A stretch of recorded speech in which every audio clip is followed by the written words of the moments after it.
Hi everybody, or should I say Ahoy. This is Håkon Vatle, our good friend from Storm, who are the Shanty choir. How are you today, Håkon? Feeling good. Always nice to see you again as well. So, we've done two shanties together. They sound awesome, but let's find out a little bit more what it is. What is a shanty? Definition of a shanty, that these are work songs that are used on board sailing ships for all different kinds of labor, hoisting up the anchors, setting the sails. Actually, to any kind of work, there were different kinds of shanties that they could use to get the work done. Right. Is there a time frame for this? Like, where in the history books would you find this?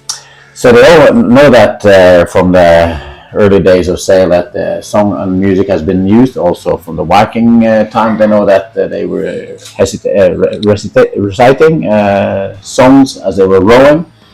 But the great days of sail and great days of shanties is 18th, 19th century. From the 1820s to the 1880s is like the great days of sail. Is also the great days of shanty. That's where we have the most of the material. But many of the songs probably inherit back to the 16th or 17th century. Now the fun thing is that 1920 till the 60s, 70s is the great days of sail, and old days or great days of shanties is that at this time you had a huge development of the tall ships. If you imagine these old pirate ships with 2 or 3 big sails on, they did not use, they were really heavy to handle these sails, and they needed a lot of people.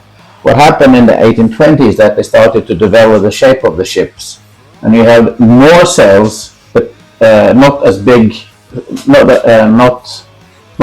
sails as in the old days. So you need lesser crew, but more work to get done. And there is a rule that the lesser crew that was on board, the more the need for a shanty, because the more was the need to coordinate the efforts to get the work done. And a cynical ship owner, he wanted most money with the least possible crew.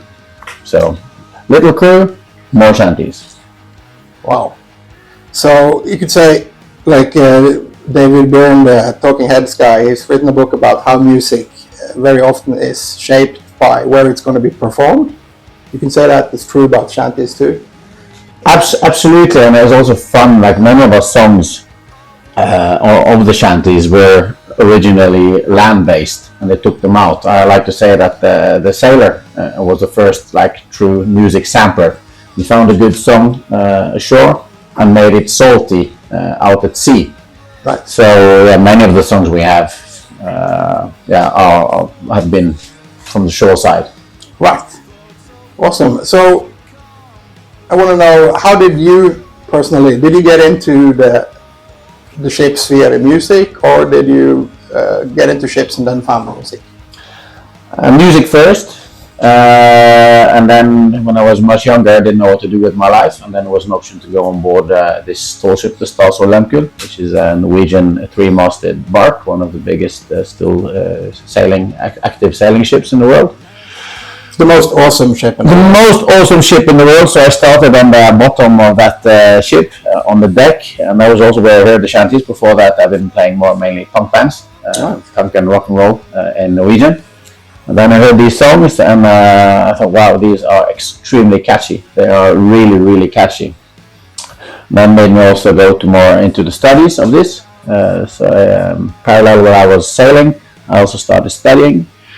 So actually, probably the only one in the world that has actually written a master's degree on shanties, and also as a part of this master's degree, also to see how it works on board the ship. And it works brilliant today to set the sails by using the shanties. You get extremely lot of power from this. Right. Yeah. So then you're the guy who stands in front of the crew and sings the lines and then have them repeat. Yes. You're sort of the four singer. Are you a chantier? Shanty man. Shanty man. That's simpler than I thought. Yeah. Shanty man, yeah. Or woman.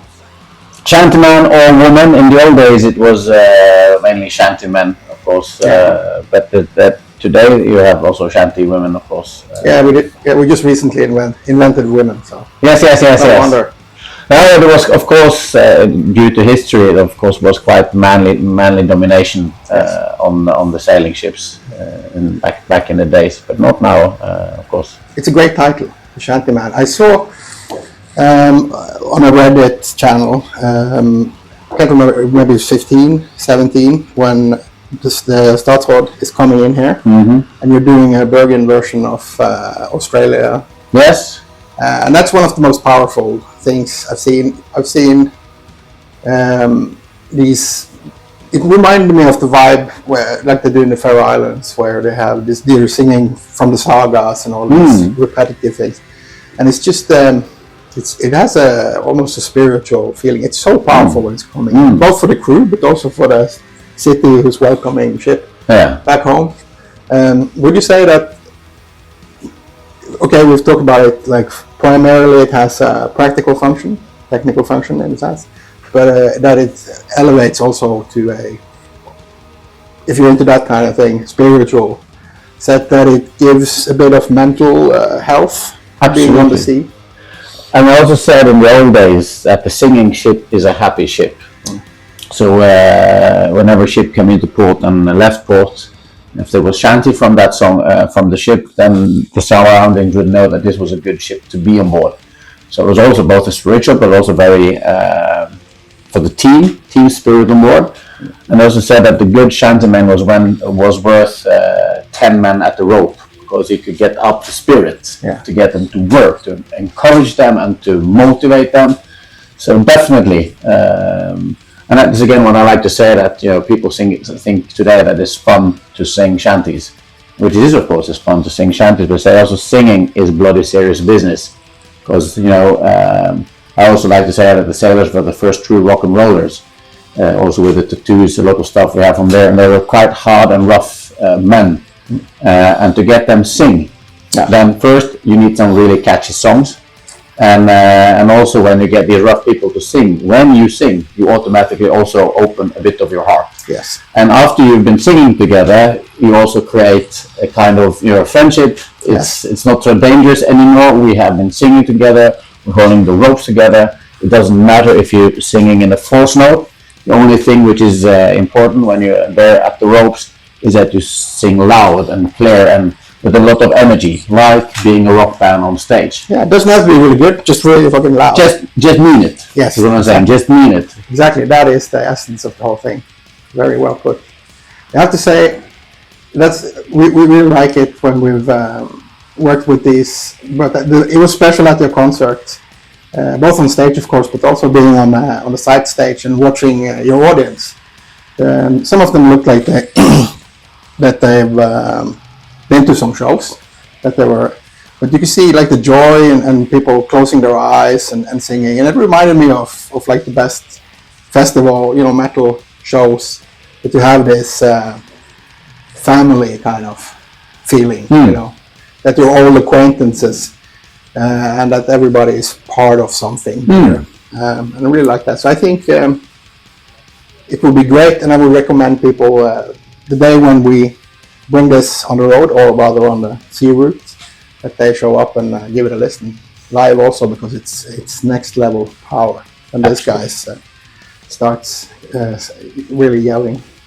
I have a question, which is coincidentally also the title of the Swiss national song. Where is the ship?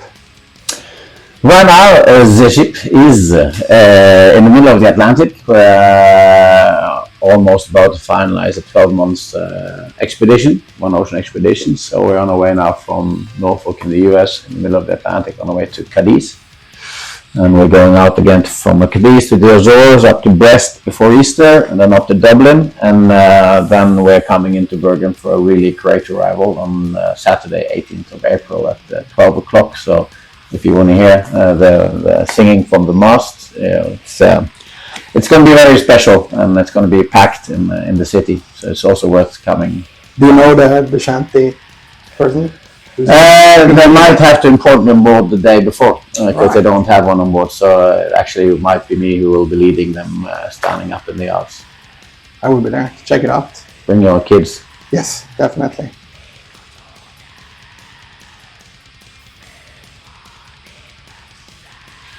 You shouldn't whistle on board a ship, because then you are tempting the bad winds. So you should never whistle on board a ship. You should never use the lanterns of for the floor. You have deck, say floor. It could also bring bad luck. And you should never go on board a ship with a rucksack. There's also bad luck. So you need your seaman's seaman's chest, seaman's bag. Yeah, the backdrop bag, as we call it when we travel. Yeah. And you should never say the name of a four-legged thing that runs. The hippos. Okay. The horses. Yeah. So on board a ship, you're not allowed to say that. That's bad. That's a bad omen. Oh wow. Yeah, and also, like you should know, sailors are very good for making sailor knots. But there's one knot that you would never get a sailor to do on board the ship. Slip knot? That's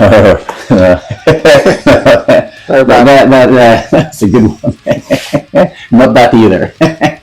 No, but the hanging knot. Ah, of course. Because that's also a bad omen, and there's also back in the old days, sailors were not much worth, and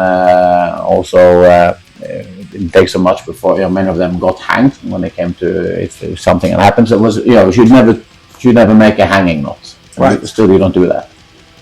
Just to give you an update from the land side, it's kind of a bad omen if somebody makes a hanging knot. It's not a good thing. Yes. In land. No. Yeah.